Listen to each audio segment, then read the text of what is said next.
vonis mematikan. Hidup Nyonya Annelies, seorang wanita bangsawan di Utrecht, Belanda, seolah tinggal menghitung hari. Namun, takdir mempertemukannya dengan Raka, seorang pemuda sederhana dari Yogyakarta, pengemudi pribadinya. Raka datang bukan hanya menawarkan tumpangan di mobil mewah, melainkan membawa perhatian, ketulusan, dan sebuah cinta yang tak pernah disangka, yang pada akhirnya menjadi penawar paling ampuh.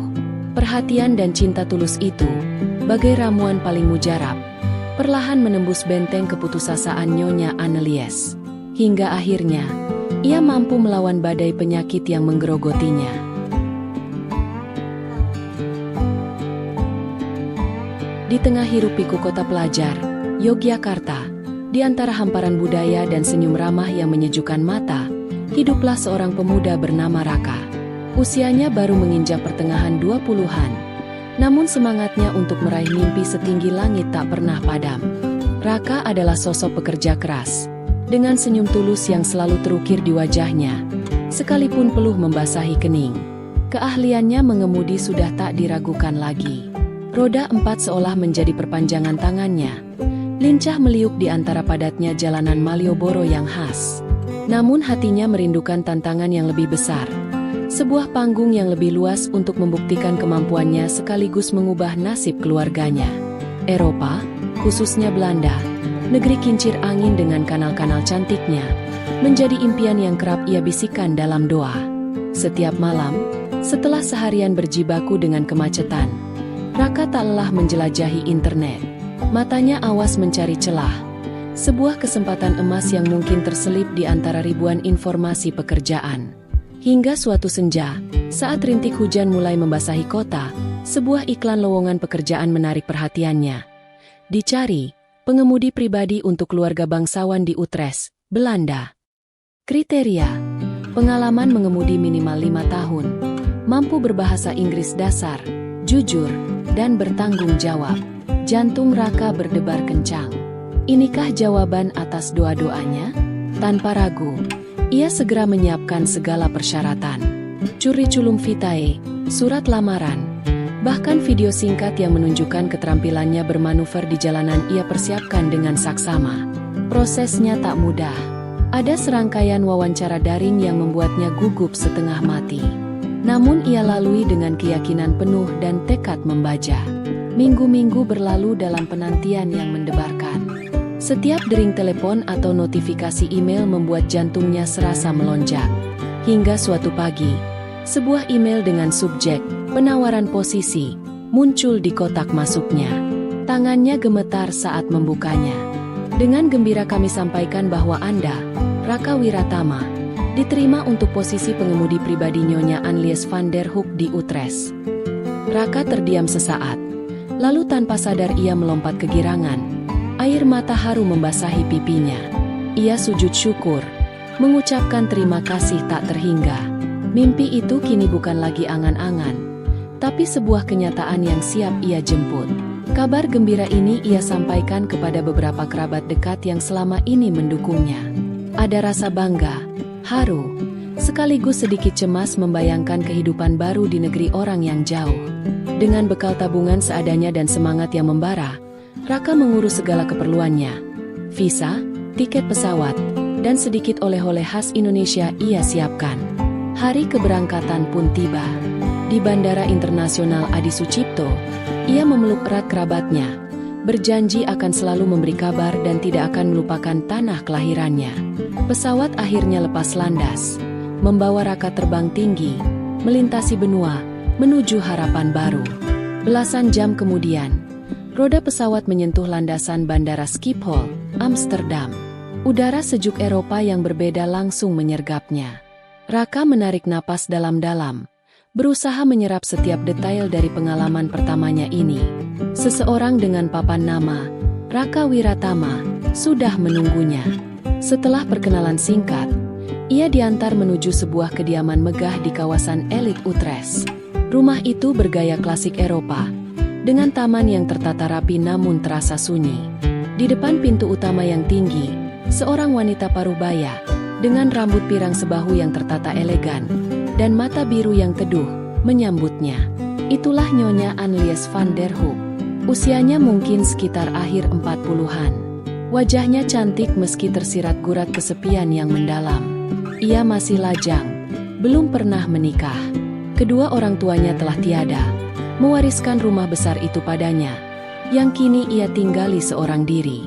Selamat datang di Utrecht, Raka. Saya Annelies. Sapanya dengan suara lembut dan senyum tipis yang ramah. Terima kasih, Nyonya Annelies. Senang akhirnya bisa bertemu, jawab Raka. Sedikit membungkukkan badan, berusaha menunjukkan kesopanannya. Kesan pertama Raka terhadap Nyonya Annelies adalah wanita yang baik hati namun pendiam dan tampak menyimpan banyak beban. Ia menunjukkan kamar Raka yang terletak di pavilion belakang. Cukup nyaman dan bersih. Keesokan harinya, Raka memulai tugasnya. Mobil mewah berwarna hitam metalik menjadi tanggung jawabnya. Dengan sigap dan profesional, Raka menjalankan setiap instruksi, mengantar Nyonya Annelies ke butik langganannya, ke pertemuan bisnis, atau sekadar berkeliling menikmati suasana kota yang indah. Raka selalu memastikan mobil dalam kondisi prima, bersih luar dalam, dan perjalanannya selalu aman dan nyaman. Nyonya Annelies, meskipun tak banyak bicara, tampak mengapresiasi kinerja Raka. Ia melihat kesungguhan, ketepatan waktu, dan kejujuran dalam diri pemuda asal Yogyakarta itu. Kadang, dalam perjalanan, Annelies akan bertanya sedikit tentang Indonesia, tentang Yogyakarta. Raka akan menjawab dengan antusias, menceritakan keindahan alam, kekayaan budaya, dan keramahan orang-orang di kampung halamannya, tentu dengan bahasa Inggrisnya yang terbata-bata, namun cukup dimengerti. Perlahan, meski masih ada jarak antara majikan dan pegawai, sebuah benih saling menghargai mulai tumbuh di antara mereka. Raka merasa bersyukur, impiannya bekerja di luar negeri telah tercapai, dan ia mendapatkan majikan yang baik. Kehidupan di Belanda terasa menjanjikan, meski ia tak tahu, badai besar tengah menanti di depan sana, siap menguji segalanya. Pagi hari ia menyiapkan mobil, memastikan kebersihannya mengkilap, dan mesinnya halus tanpa celah. Lalu, ia akan menunggu instruksi Nyonya Annelies. Terkadang mereka akan menyusuri jalanan Utrecht yang ramai, menuju galeri seni atau pertemuan dengan kolega Nyonya Annelies yang juga berbisnis barang antik, warisan dari mendiang ayahnya. Seiring waktu berjalan, Raka mulai menangkap sesuatu yang berbeda pada Nyonya Annelies. Ada kalanya, saat mereka dalam perjalanan, ia melihat majikannya itu tanpa sadar memijat lembut perut bagian bawahnya, atau dahinya sedikit berkerut menahan sesuatu yang tak terucap. Awalnya, Raka mengira itu hanya kelelahan biasa atau masuk angin karena cuaca Belanda yang seringkali tak menentu. Nyonya Annelies pun tak pernah mengeluh secara langsung. Ia selalu berusaha tampil tegar dan menjaga sikap profesionalnya. Raka, dengan kepekaan khasnya, memperhatikan hal-hal kecil ini, namun ia sadar akan posisinya. Ia hanya seorang pengemudi, dan ia tidak ingin dianggap lancang atau terlalu ikut campur urusan pribadi majikannya. Keluhan yang awalnya samar itu kian hari kian nyata. Wajah Nyonya Annelies, yang biasanya memancarkan ketenangan, kini sering terlihat lebih pucat. Senyumnya semakin jarang terlihat, dan ada kalanya ia membatalkan janji di menit-menit terakhir dengan alasan tidak enak badan.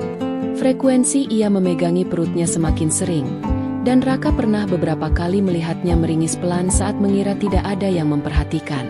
Kekhawatiran mulai merayap di hati Raka, namun ia tetap memilih diam, menunggu Nyonya Annelies sendiri yang mungkin akan berbicara. Hingga suatu pagi, Nyonya Annelies memanggil Raka dengan suara yang terdengar lebih lemah dari biasanya. "Raka, bisakah kau antarkan saya ke dokter hari ini? Saya rasa saya perlu memeriksakan diri." Ada nada ragu dan sedikit ketakutan dalam suaranya yang membuat Raka semakin khawatir. "Tentu saja, Nyonya. Kapan Nyonya ingin berangkat?" jawab Raka dengan sigap, menyembunyikan kecemasannya.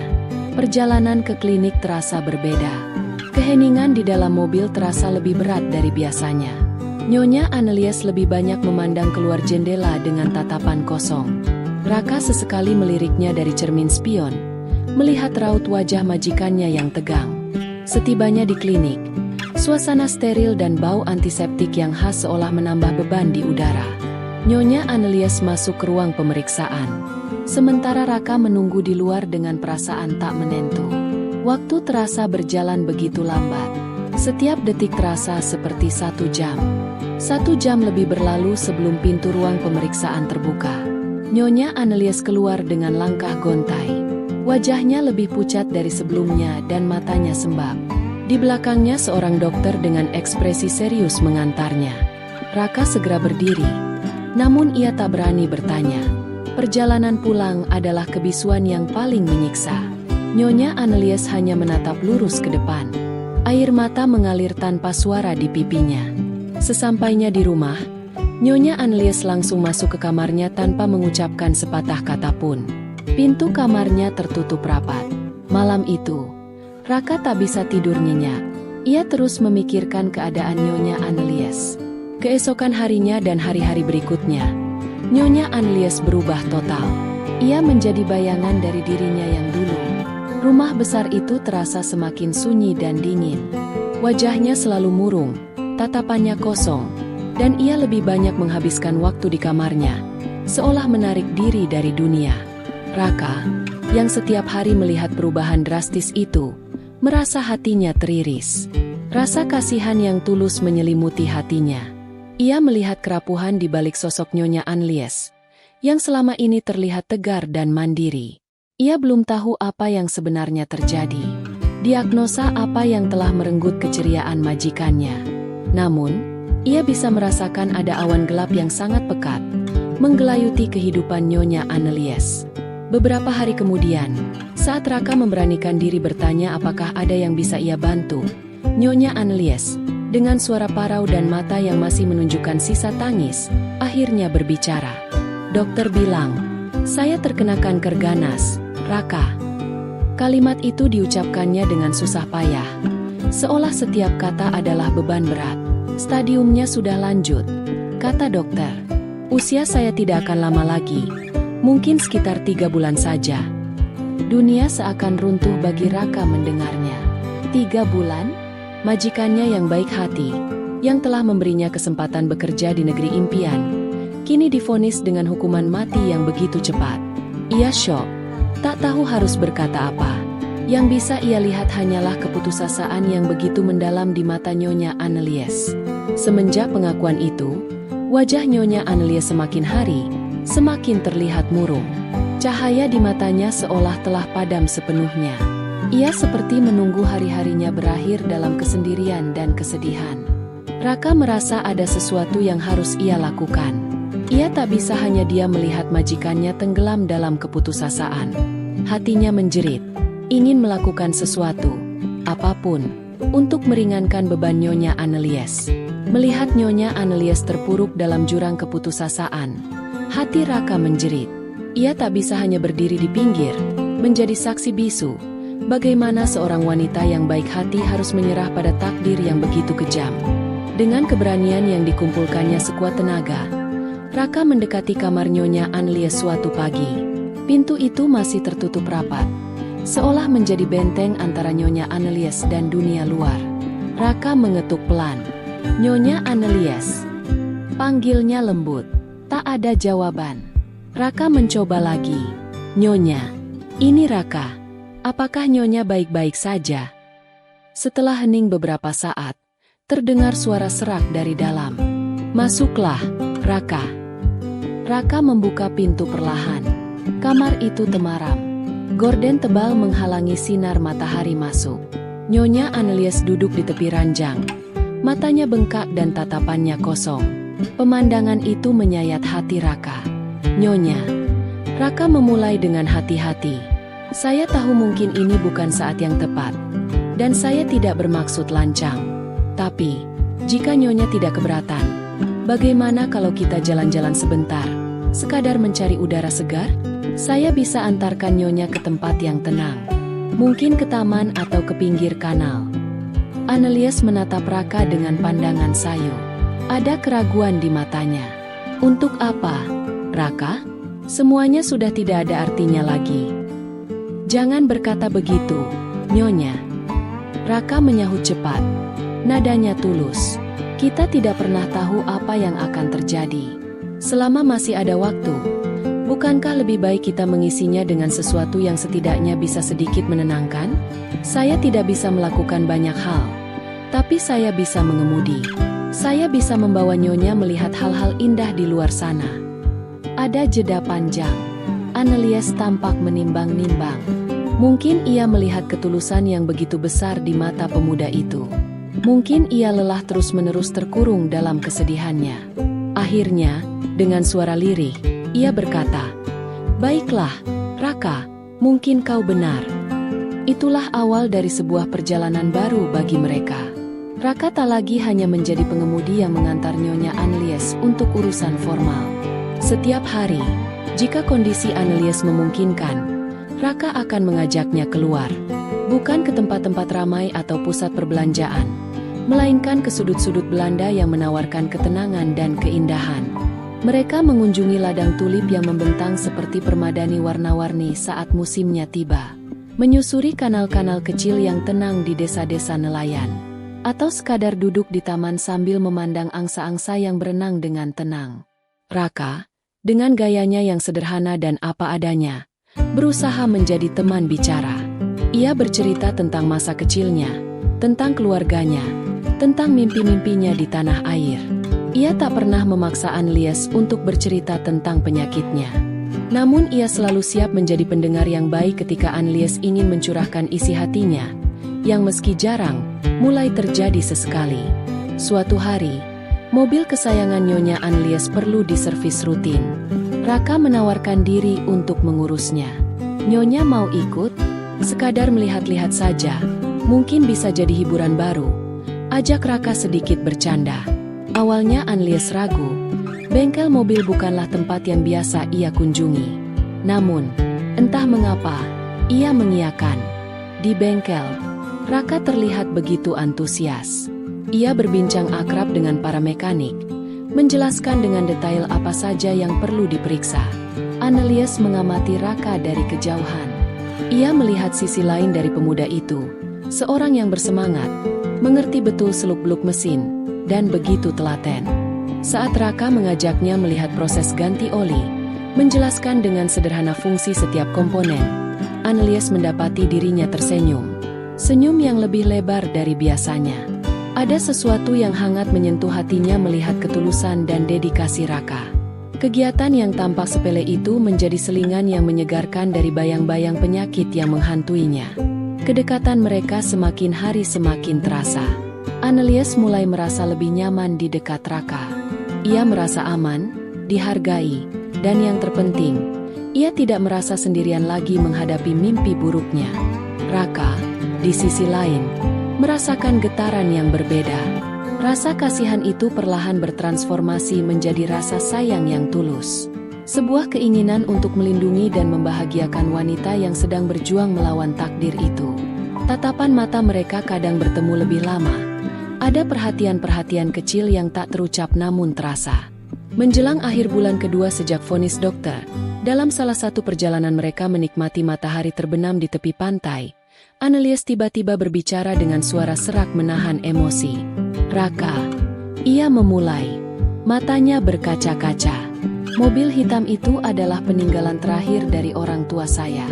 Sangat berharga bagi saya. Saya tidak punya siapa-siapa lagi." Ia menarik napas dalam. "Jika sesuatu terjadi pada saya ingin kamu yang merawat mobil itu. Anggaplah sebagai kenang-kenangan dari saya dan sebagai ucapan terima kasih atas semua kebaikanmu." Raka tertegun. Hatinya terasa sesak. Ia meraih tangan Annelies dengan lembut. "Nyonya, jangan bicara seperti itu. Nyonya pasti akan sembuh. Saya akan selalu mendoakan Nyonya. Dan ya, saya akan menjaga mobil itu seperti milik saya sendiri. Tapi saya lebih berharap Nyonya sendiri yang akan terus mengendarainya bersama saya."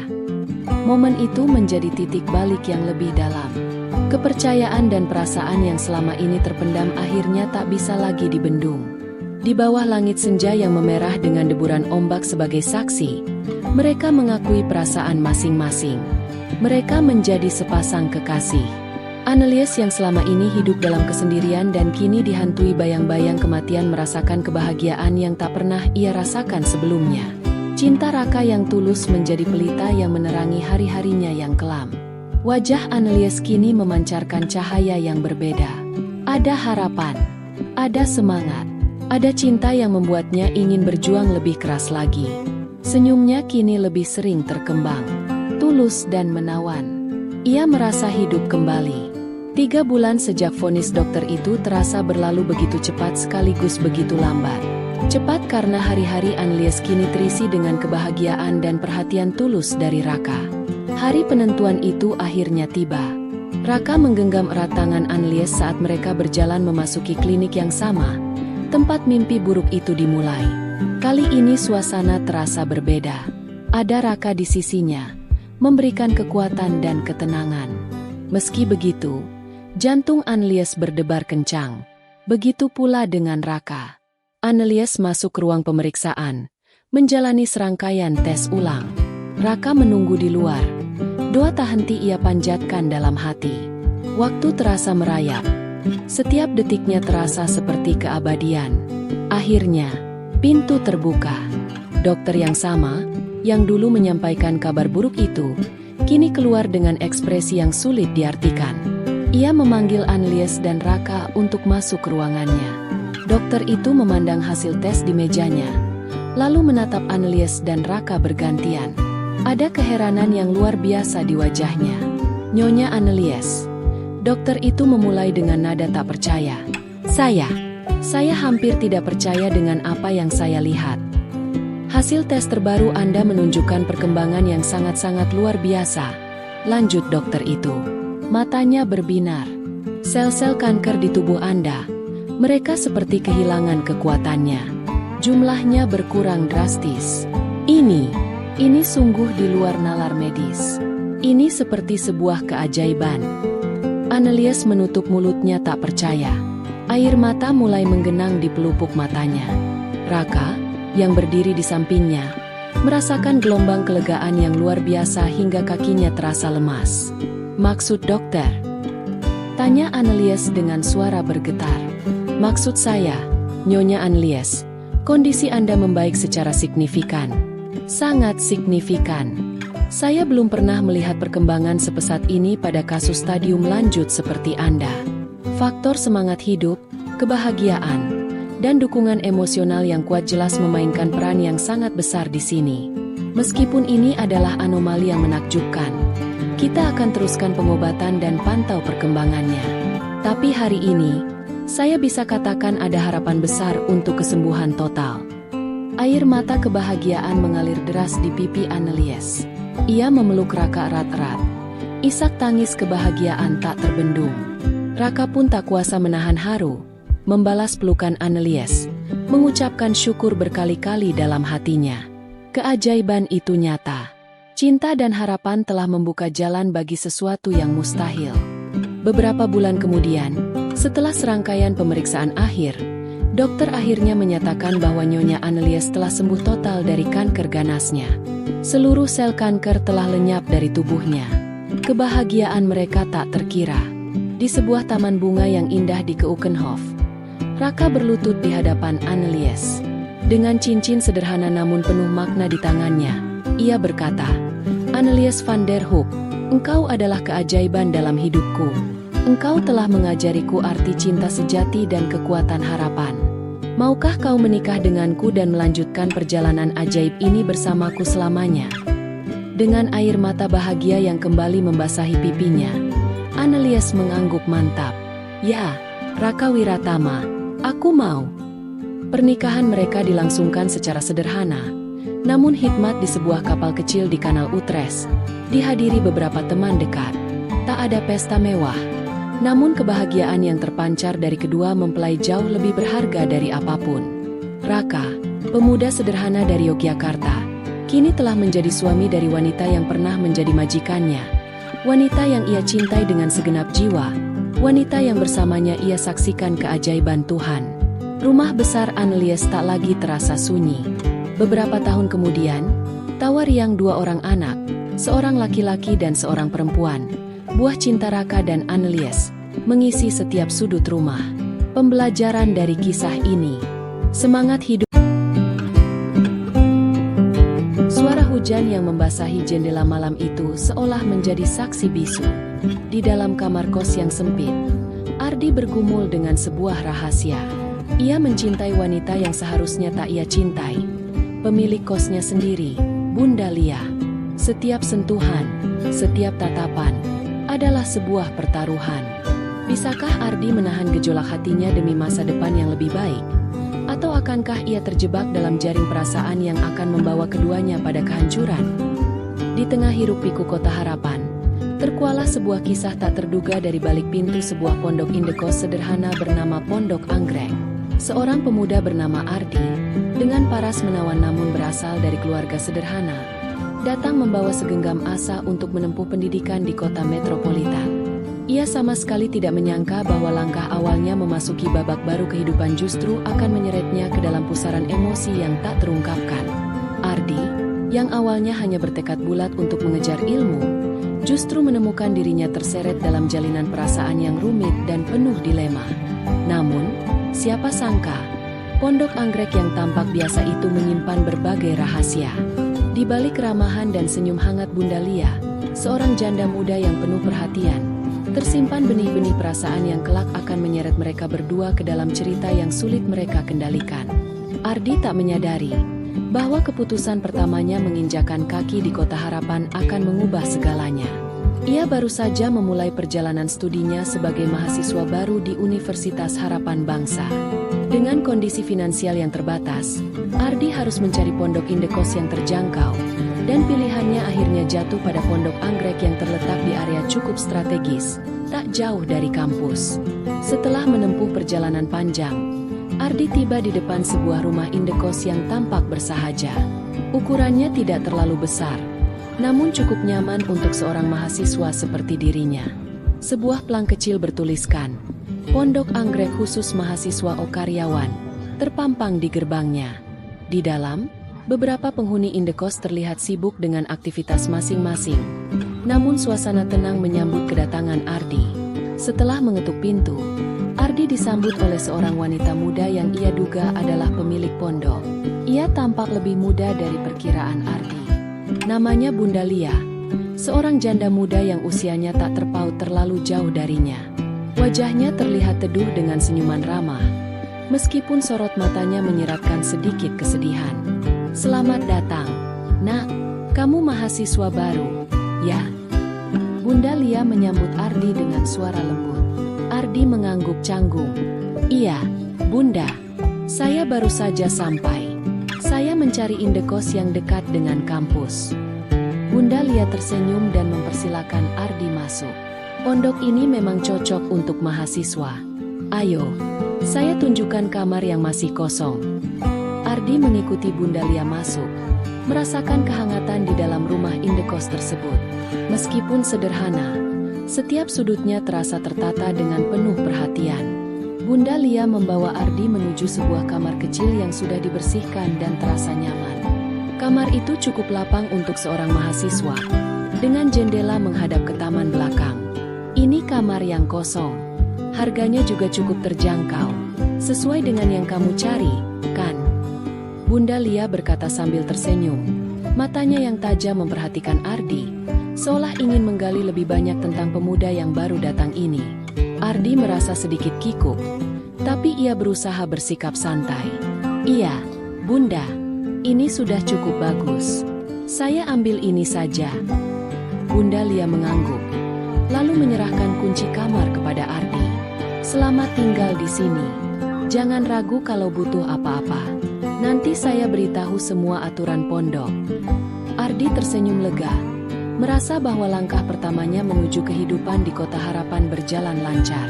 Namun, ia tidak tahu bahwa di balik pertemuan sederhana ini, ada benih perasaan yang tumbuh perlahan, perasaan yang tak bisa mereka hindari. Malam pertamanya di pondok, Ardi merenung sejenak. Ia menyadari sesuatu yang aneh. Perasaan tertarik pada Bunda Lia, meskipun baru bertemu beberapa jam yang lalu, mulai merasuki dirinya. Senyuman Bunda Lia yang ramah, sikapnya yang hangat, serta caranya berbicara yang penuh perhatian, membuat Ardi merasa nyaman. Namun, ia segera menepis pikiran itu. Tidak mungkin ada sesuatu yang lebih dari ini. Bunda Lia jelas sudah dewasa, seorang janda, dan pasti memiliki banyak pengalaman hidup. Ardi, mahasiswa baru yang tampak lugu dan sederhana ini, hanya berusaha untuk fokus pada tujuan utamanya, kuliah. Namun, apakah itu akan cukup? Apakah hubungan mereka akan tetap profesional seperti yang Ardi harapkan? Ardi menggigit bibirnya, merasa sedikit cemas. Ketertarikan itu semakin sulit ditahan. Apa yang akan terjadi jika perasaan ini berkembang lebih jauh? Semua pertanyaan itu terjebak di dalam benaknya. Seiring malam yang semakin larut, di luar kamar, suara hujan mulai terdengar. Suara alam ini terasa menenangkan. Namun di hati Ardi, ada kekhawatiran yang mulai tumbuh. Semua itu berawal dari pertemuan pertamanya dengan Bunda Lia. Dan siapa yang tahu, bagaimana kisah ini akan berakhir? Hari demi hari, Ardi mulai merasakan adanya perubahan dalam dirinya. Meski baru beberapa minggu tinggal di Pondok Anggrek, sesuatu yang tak terduga mulai tumbuh di hatinya. Kehidupan baru yang ia harapkan untuk fokus pada kuliah, malah dipenuhi dengan kebingungan perasaan terhadap Bunda Lia. Perasaan ini bukan sekadar rasa kagum, tapi jauh lebih dalam dari itu. Sebuah ketegangan yang makin terasa. Apakah ini hanya perasaan sementara, atau ada sesuatu yang lebih? Ardi menghabiskan banyak waktu di kampus, namun setiap kali kembali ke pondok, ada perasaan yang semakin kuat, yang membuatnya tak sabar untuk bertemu dengan Bunda Lia. Ia tahu bahwa Bunda Lia adalah seorang wanita yang penuh misteri. Selain menjadi pemilik pondok, Bunda Lia selalu menunjukkan perhatian yang lebih kepada penghuni indekosnya. Ardi merasa bahwa perhatian yang Bunda Lia berikan bukanlah perhatian biasa. Ada sesuatu yang membuatnya merasa berbeda, terutama setiap kali mereka berbicara. Di suatu malam, ketika Ardi duduk di ruang tamu pondok, Bunda Lia datang menghampirinya. "Kamu sedang tidak ada kuliah, Nak? Kalau begitu, bagaimana kalau kita ngobrol sebentar?" ujar Bunda Lia dengan senyum lembutnya. Matanya yang tajam masih menatap penuh perhatian. Ardi hanya mengangguk dan mengalihkan pandangannya. Ia sedikit gugup, tapi mencoba untuk tetap tenang. "Iya, Bunda, ada yang bisa saya bantu?" Bunda Lia duduk di sampingnya, cukup dekat. Ardi merasakan kehadirannya yang begitu kuat. Bahkan, meski di ruang tamu yang cukup terang, ada kehangatan yang menyelimuti keduanya. Suasana yang terasa begitu intim. "Aku tahu, kamu mahasiswa baru. Pasti banyak yang ingin dicapai. Tapi ingat, jangan terlalu keras pada dirimu sendiri," kata Bunda Lia dengan nada suara yang penuh perhatian. "Kamu harus menjaga keseimbangan hidupmu. Jangan hanya fokus belajar. Cobalah menikmati hidup di sini." Ardi menatapnya, terkejut dengan perhatian yang Bunda Lia tunjukkan. "Terima kasih, Bunda. Saya memang agak terobsesi dengan kuliah," jawab Ardi, merasa sedikit kikuk. Bunda Lia tertawa kecil, suara yang menenangkan. "Itu bagus. Tapi hidup bukan hanya tentang kuliah. Kamu juga harus belajar tentang kehidupan, tentang perasaan." Ardi merasakan tubuhnya sedikit tegang. Kata-kata Bunda Lia seperti ada pesan tersembunyi di baliknya. Sebuah pesan yang sulit ia mengerti. Ia hanya bisa menatapnya, tak mampu berkata-kata. "Aku tahu kamu mungkin merasa tidak nyaman," lanjut Bunda Lia. "Tapi kamu harus tahu, aku sangat peduli padamu. Aku ingin kamu merasa diterima di sini, seperti keluarga sendiri." Ardi terdiam, hatinya berdegup kencang. Ada sesuatu yang mulai membekas di dalam dirinya. Sesuatu yang sulit ia katakan. Sesuatu yang membuatnya merasa sangat tersentuh, namun juga bingung. Perasaan yang mulai berkembang tidak hanya karena perhatian Bunda Lia, tetapi karena kehangatan yang ia rasakan setiap kali bersama wanita itu. Setelah beberapa saat, Bunda Lia berdiri dan memberikan senyuman manis. "Jangan terlalu keras pada dirimu sendiri. Kalau kamu butuh teman bicara, aku selalu ada." Ardi hanya mengangguk, bibirnya sedikit tersenyum. Namun di dalam hatinya ada perasaan yang semakin rumit. Pada malam itu, ketika Ardi terbaring di tempat Pikirannya terus berputar. Dia merasa terjebak antara perasaan yang semakin kuat dan kenyataan bahwa hubungan ini tidak mungkin lebih dari sekadar penghuni pondok dan pemiliknya. Bunda Lia lebih dewasa, lebih berpengalaman, dan sangat jelas bahwa dia adalah seorang janda muda dengan masa lalu yang mungkin sulit untuk dibicarakan. Ardi tahu bahwa dia tidak bisa hanya terjebak dalam perasaan ini, tapi semakin dia berusaha untuk mengabaikannya, semakin perasaan itu tumbuh. Di luar kamar, suara hujan kembali terdengar, membawa ketenangan yang seolah mengundang Ardi untuk merenung lebih dalam. Setiap tetes hujan yang jatuh seperti mengingatkannya akan perasaan yang tumbuh tak terduga, yang perlahan mulai menguasai pikirannya. Apakah dia akan mampu mengendalikan perasaan ini? Atau apakah perasaan ini akan terus tumbuh tanpa bisa dihentikan? Waktu berlalu, dan ketegangan di antara Ardi dan Bunda Lia semakin nyata. Setiap hari, Ardi merasakan perasaan yang semakin kuat, yang sulit ia hindari. Keakraban yang terjalin di antara mereka seolah membakar api yang tak bisa dipadamkan. Namun, di balik kedekatan itu, ada batasan yang harus mereka jaga. Apa yang akan terjadi ketika keduanya melampaui batasan tersebut? Sore itu, cuaca di Kota Harapan sangat terik. Ardi baru saja pulang dari kampus.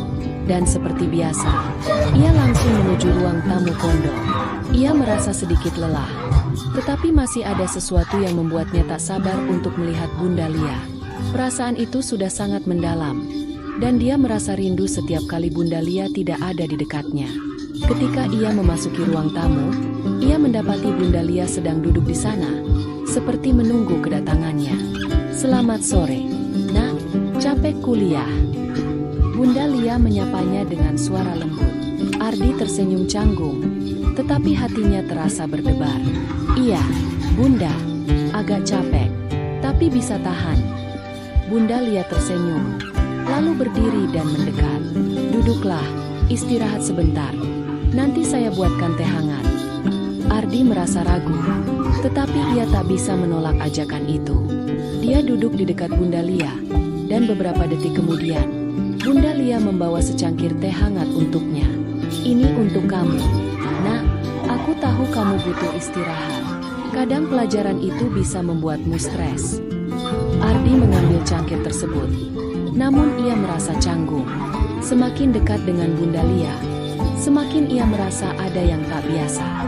Kedekatan mereka yang semakin intens membuat hatinya bergemuruh. Bunda Lia duduk di sampingnya, agak lebih dekat dari biasanya, sehingga Ardi bisa merasakan aroma parfum lembut dari tubuh Bunda Lia.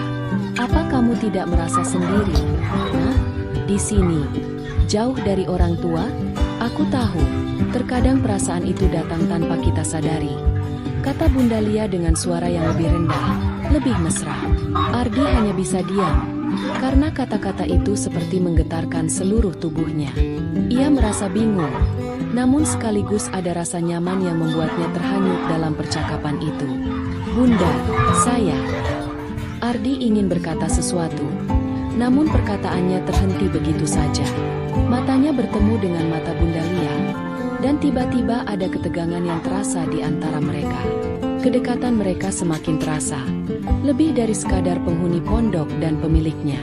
Bunda Lia memiringkan kepala, menatapnya dengan intens. "Apa yang kamu rasakan, Nak?" "Kadang, perasaan itu datang begitu saja, tanpa kita bisa menghindarinya." Ardi merasa jantungnya berdebar kencang. Ia tahu bahwa inilah saat yang sulit. Perasaan yang sejak beberapa waktu lalu tumbuh di dalam dirinya, kini semakin tak tertahankan. Ia tahu bahwa Bunda Lia adalah wanita yang menarik, penuh kasih, dan perhatian. Namun apakah itu cukup untuk mengabaikan kenyataan? Ardi tahu bahwa hubungan ini tidak bisa dilanjutkan lebih jauh. Namun, hatinya berbicara lain. Akhirnya, Ardi menarik napas panjang dan mencoba berbicara dengan tenang. Saya rasa kita harus menjaga jarak. Bunda, saya tidak ingin membuat semuanya jadi rumit." Bunda Lia hanya terdiam sejenak, lalu menghela napas ringan. "Kamu benar, Nak. Kadang, perasaan memang bisa membawa kita pada situasi yang sulit, tapi aku akan menghormati keinginanmu. Aku hanya ingin kamu merasa nyaman di sini." Meski kata-kata itu terdengar penuh pengertian, Ardi merasakan ada sesuatu yang tak terucapkan. Bunda Lia tampak tenang, tetapi ada rona kesedihan yang mengelilingi matanya. Perasaan yang tak bisa ia ungkapkan. Setelah beberapa saat, Bunda Lia berdiri dan merapikan rambutnya. "Saya akan pergi sebentar. Nah, jika kamu butuh apa-apa, kamu tahu harus kemana." Ardi hanya mengangguk, masih terperangah dengan percakapan yang baru saja terjadi. Ia merasa perasaan yang tak terduga ini semakin membingungkannya. Namun, ia tahu bahwa ia harus menjaga jarak. Ia tidak bisa terjebak dalam hubungan yang rumit, apalagi dengan Bunda Lia yang sudah memiliki kehidupan yang lebih kompleks. Namun, setiap kali Bunda Lia pergi, Ardi merasa ada kekosongan yang sulit dijelaskan. Ia hanya bisa berbaring di tempat tidur, merenung, dan bertanya-tanya apakah ia bisa mengendalikan perasaan ini.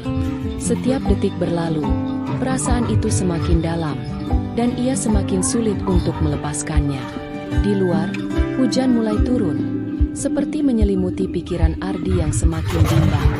Kedekatan yang terjalin di antara mereka membuatnya semakin terjerat dalam perasaan yang terlarang. Ardi hanya berharap bahwa suatu hari nanti ia bisa melepaskan perasaan ini tanpa harus menghancurkan segala yang ada. Ketika perasaan mulai menuntut untuk diungkapkan, Ardi berada di persimpangan yang penuh ketegangan. Ia sudah berusaha menahan perasaannya, namun semakin hari, perasaan itu semakin sulit untuk dipendam. Ketika rindu semakin tak tertahankan, bisakah keduanya menghindari godaan untuk melampaui batasan yang ada? Hari itu, cuaca di Kota Harapan tampak mendung, seakan mencerminkan perasaan Ardi yang semakin tertekan. Ardi baru saja selesai kuliah, dan langsung kembali ke pondok.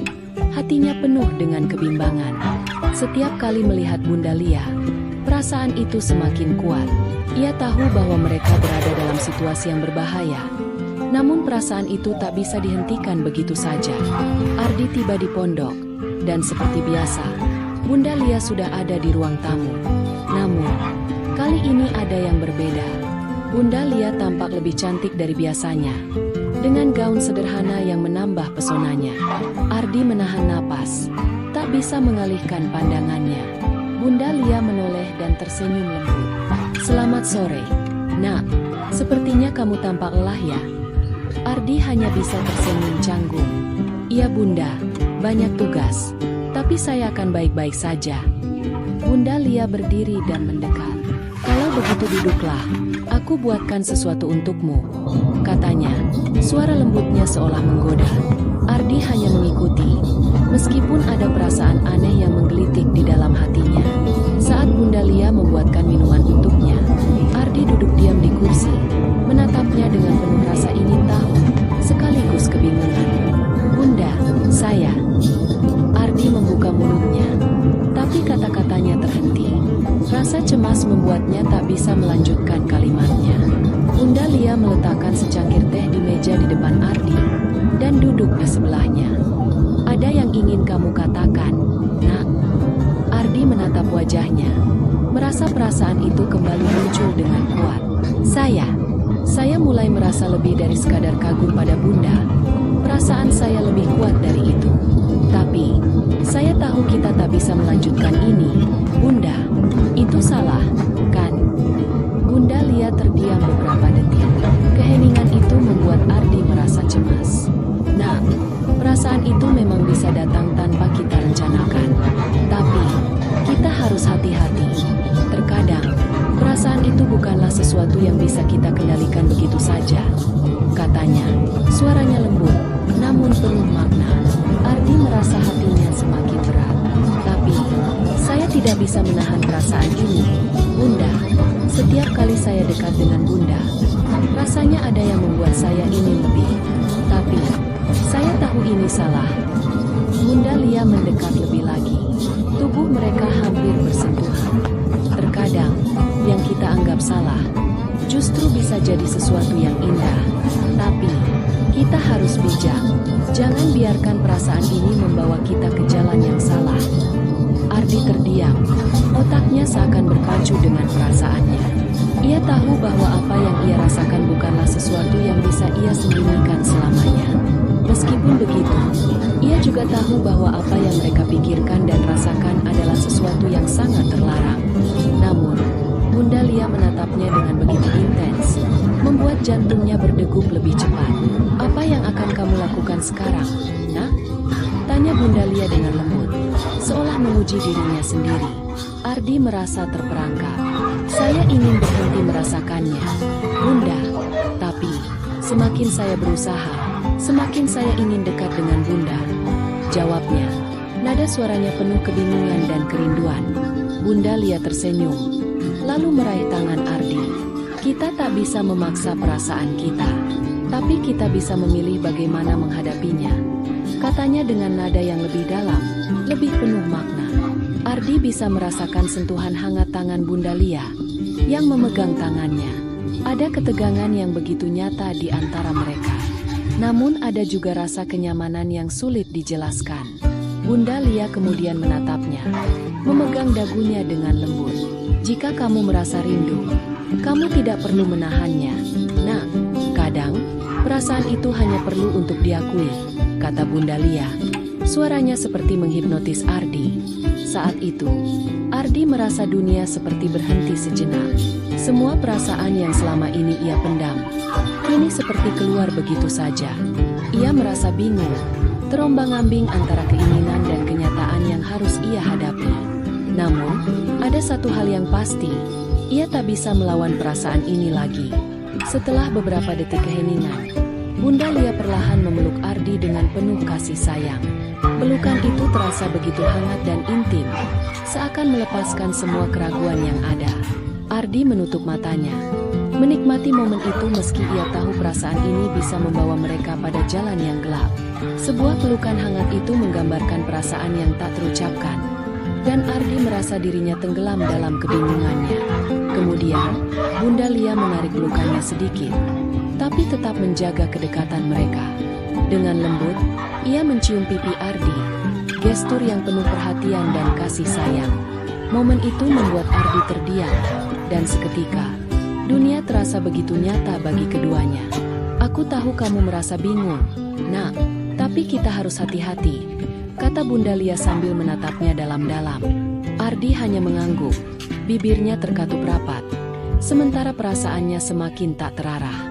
Dalam hati, ia tahu bahwa segala sesuatunya tidak akan sama setelah ini, dan perasaan yang telah lama ia pendam akhirnya muncul tanpa bisa dikendalikan. Pada akhirnya, perasaan tak bisa dipungkiri, dan tak semua hal bisa dihindari. Ardi dan Bunda Lia kini berada di titik tak terelakkan, di mana setiap langkah mereka semakin mendekatkan mereka pada kenyataan yang pahit. Akankah mereka bisa menghindari konsekuensi dari pilihan mereka? Setelah malam itu, perasaan di antara Ardi dan Bunda Lia semakin kompleks. Semakin mereka berusaha menahan diri, semakin besar godaan untuk bersama. Ada ketegangan yang terus membayangi hubungan mereka, membuat keduanya merasa cemas, sekaligus tak bisa menahan perasaan yang berkembang semakin dalam. Ardi tahu, hubungan ini bukan hanya sekadar permainan. Meskipun Bunda Lia telah memberikan kasih sayang yang tulus, ada sesuatu yang lebih besar yang mengancam keduanya. Ardi merasa takut akan akibat dari tindakan yang bisa merusak segalanya. Namun, meski rasa takut itu ada, Ardi tak bisa menolak perasaan yang semakin kuat setiap harinya. Setiap kali ia melihat Bunda Lia, ia merasa ada sesuatu yang membuatnya tak bisa berbalik. Ia ingin bersama, lebih dari sekadar hubungan antara pemilik pondok dan mahasiswa. Bunda Lia tampak begitu mengerti perasaan Ardi, namun ada juga sisi dirinya yang mulai ragu. Ia tak ingin memimpin Ardi pada jalan yang salah, namun kenyataan itu semakin jelas di hadapan mereka. Suatu malam, Ardi duduk di ruang tamu pondok, menunggu Bunda Lia. Di luar, hujan deras mengguyur kota, menciptakan suasana yang hening dan penuh ketegangan. Bunda Lia akhirnya muncul, membawa secangkir teh hangat. Ia duduk di samping Ardi dan memandangnya dengan lembut, seolah menunggu sesuatu yang belum terucapkan. "Apa yang akan kita lakukan, Bunda?" tanya Ardi dengan suara bergetar. "Saya merasa semakin terikat pada Bunda. Ini tidak benar, kan?" Bunda Lia menghela napas panjang, lalu memegang tangan Ardi dengan lembut. Perasaan ini bukanlah hal yang bisa kita kontrol. Nah, tapi kita harus hati-hati. Dunia ini tidak sesederhana itu. Apa yang kita rasakan harus dipertimbangkan dengan bijak. Ardi merasakan ketegangan yang semakin kuat. Saya tidak tahu bagaimana cara berhenti merasakan ini, Bunda. Saya takut ini akan merusak semuanya. Tapi saya juga tak bisa menahan diri lagi. Bunda Lia memandangnya dalam-dalam, seakan melihat langsung ke dalam hatinya. Terkadang, kita harus memilih jalan yang benar, meskipun itu sulit. Kamu masih muda, Ardi. Jangan biarkan perasaan ini menghancurkan masa depanmu. Ardi menatapnya penuh kebingungan. Hatinya bergejolak. Ada keinginan yang kuat untuk terus dekat dengan Bunda Lia. Tetapi ada juga rasa takut yang menghalangi. Ia merasa semakin terhimpit. Tidak tahu harus memilih apa. Malam itu berakhir dengan keheningan. Ardi dan Bunda Lia saling berpandangan. Namun tak ada yang bisa mereka katakan lebih lanjut. Hujan di luar semakin deras, seolah menjadi saksi bisu dari ketegangan yang tak terucapkan di antara keduanya.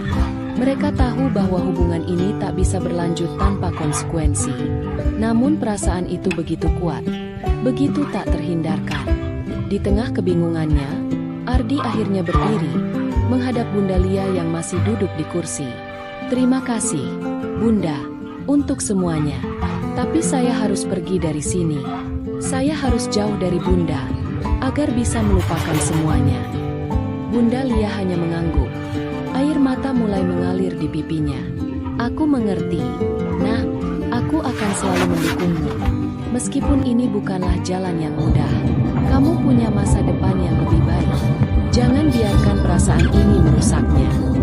Ardi menatapnya sekali lagi sebelum berbalik dan berjalan menuju pintu. Namun, saat tangan Ardi menyentuh gagang pintu, ia merasa berat hati.